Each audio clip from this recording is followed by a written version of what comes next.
Kain po tayo mga kabarang. Bagay na bagay yung niluto ko dahil napakalakas ng ulan mga kabarang.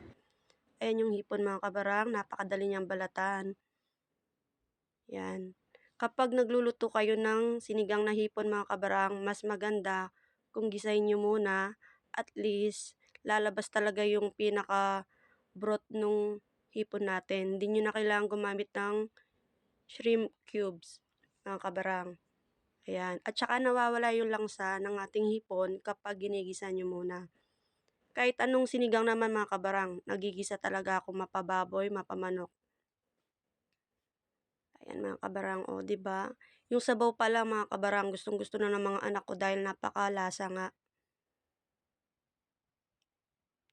Tsaka favorite ko talaga na nilalagyan yung mga sinigang ng gabi kasi favorite ni kabarang yon. Ang sarap ng kain namin mga kabarang. Ayan o. Yung iba naman, sinigang version ng mga hipon nila, meron luya. Ako hindi ako naglalagay, basta't ginigisa ko lang siya ng maayos. Ang sarap mga kabarang.